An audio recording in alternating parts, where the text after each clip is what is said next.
Annyeonghaseyo travellers, welcome back to the channel. Okay, so today we are going somewhere that has rocketed up almost every travel bucket list on the planet over the past decade, South Korea.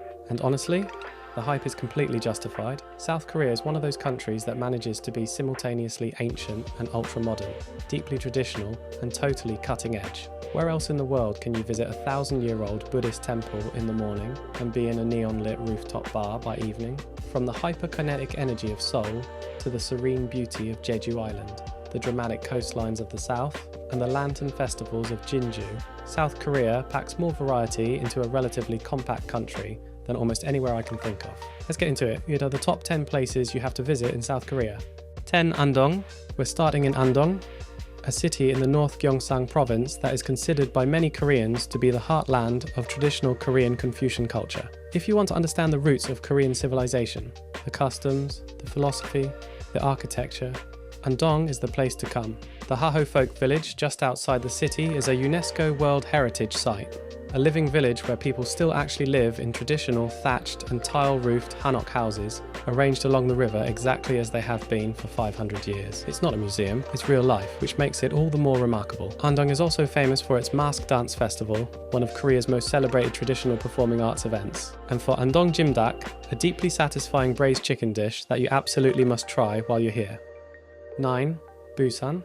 Next up, Busan, South Korea's second city, its busiest port, and in many ways, its most relaxed and livable. Busan has a completely different energy from Seoul. It's coastal, it's a bit rougher around the edges, and the people have a reputation for being particularly warm and direct, which I personally love. Gamcheon Culture Village is the image most people associate with Busan, a hillside neighborhood of tightly packed, pastel-colored houses, murals, and narrow stairways that was transformed from a poor settlement into a vibrant arts community. It's genuinely charming and very photogenic, without feeling overly manufactured. Haeundae Beach is one of Korea's most famous, and in summer it is absolutely packed. Koreans take their beach culture seriously. The Jigaochi fish market right on the harbour is a fantastic and slightly chaotic experience. The freshest seafood you can imagine, eaten right there at the market. And the Haedong Yeongeungsa Temple, perched dramatically on rocks above the sea, is one of the most beautifully located temples in all of Korea.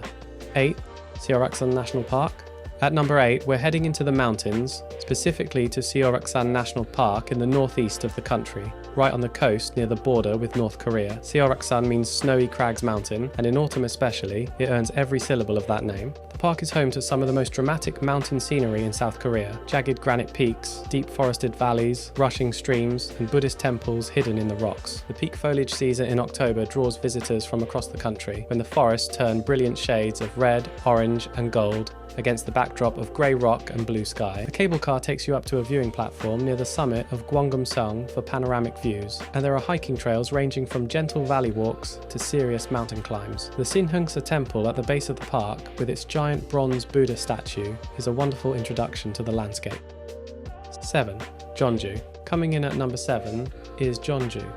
And if you're a food lover, this might just be your favourite stop in all of South Korea. Jeonju is widely considered the culinary capital of Korea, which in a country with this calibre of food culture is really saying something. The city is the birthplace of bibimbap, Korea's most famous dish, a bowl of rice topped with vegetables, meat, a fried egg, and a spoonful of gochujang chili paste. And the version you get here, served in a hot stone bowl that crisps the rice at the bottom, is in a completely different league from anything you'll find elsewhere. Beyond the food, the Jeonju Hanok village is one of the best preserved collections of traditional Korean architecture in the country. Hundreds of hanok buildings spread across a neighbourhood that manages to feel genuinely historic without being stiff or overly touristy. Wandering through in the early morning before the crowds arrive is a beautiful experience. 6. Gyeongju.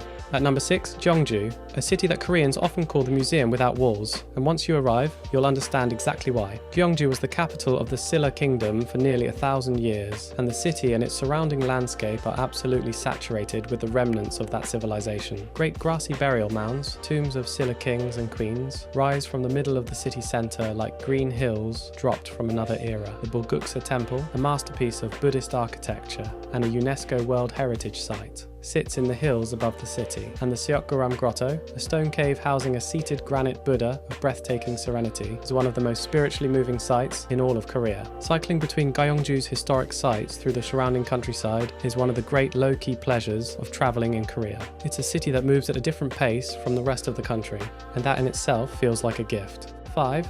The DMZ. At number 5, something completely different, the Demilitarized Zone, or DMZ. The 4-kilometer wide buffer strip separating South Korea from North Korea is one of the most heavily militarized borders in the world, and visiting it is one of the most thought-provoking and genuinely unusual travel experiences in Asia. Guided tours from Seoul take you to the joint security area at Panmunjom, where negotiations between North and South have taken place, and where soldiers from both sides stand meters apart. You can look through binoculars into North Korea, visit the third tunnel, a tunnel North Korea dug under the border for a potential invasion, discovered in 1978, and stand at the observation deck at Dorasan Station, the southernmost station on the Korean railway, with its destination board showing Pyongyang. The DMZ is also, somewhat unexpectedly, an extraordinary nature reserve. Decades without human activity have allowed wildlife to flourish in the buffer zone in ways that have surprised ecologists. It is a heavy, strange, and completely unmissable experience. 4. Haeinsa Temple and the Gyeosan Mountains. Number 4 takes us to what many consider the most important Buddhist site in South Korea.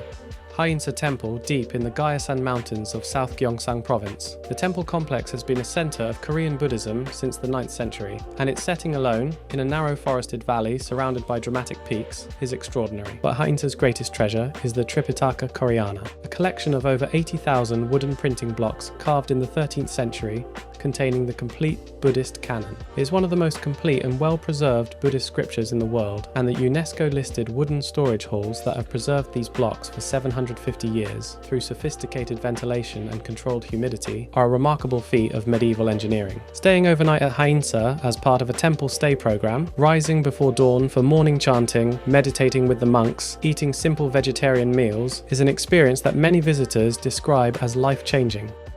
3. Jeju Island. At number 3, Jeju Island, South Korea's volcanic island paradise off the southern coast and one of the most visited destinations in Asia. And the moment you arrive, it's easy to see why. Jeju is beautiful in a way that surprises people who associate South Korea primarily with its cities. This is a landscape of black volcanic rock, emerald fields, tangerine orchards, and beaches of white and black sand. Halasan, the shield volcano at the center of the island, is the highest mountain in South Korea, and hiking to its crater lake is a wonderful experience. The Jongbang waterfall falls directly into the sea, one of only a few coastal waterfalls in Asia, and the Manjangol lava tube, a vast cave system formed by ancient volcanic activity, is one of the longest lava tubes in the world. Jeju also has a fascinating culture of its own, including the Haenyeo, female free divers who have been harvesting seafood from the ocean floor without breathing equipment for centuries, a tradition now recognized by UNESCO. Watching them work is extraordinary. 2. Gyeongbokgung and Bukchon Seoul. Coming in at number 2, and yes, we're doing Seoul in 2 parts because it absolutely deserves it, we have Gyeongbokgung Palace and the Bukchon Hanok Village. These 2 sites, sitting side by side in the heart of the capital, are where the ancient soul of Seoul reveals itself most clearly.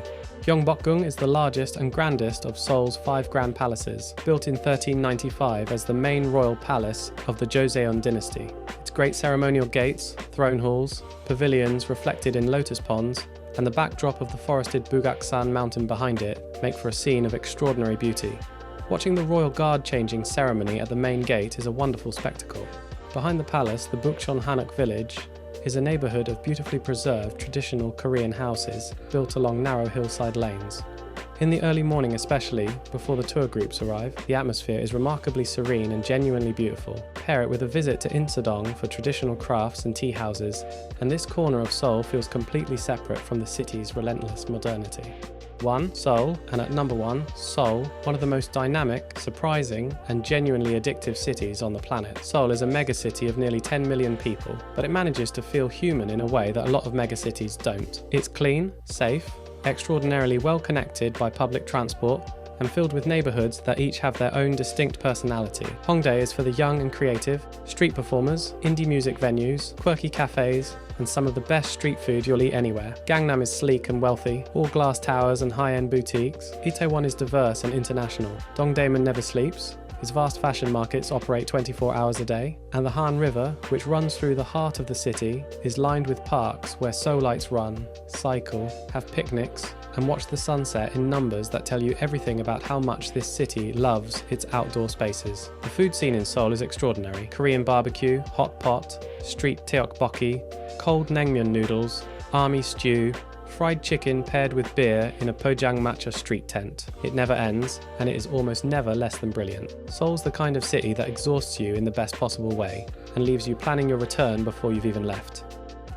And there you have it, the top 10 places to visit in South Korea. This country genuinely has it all, and I can't recommend it enough. Which of these would you visit first? Let us know in the comments, hit that like button, subscribe for more, and we'll see you in the next one. Annyeong!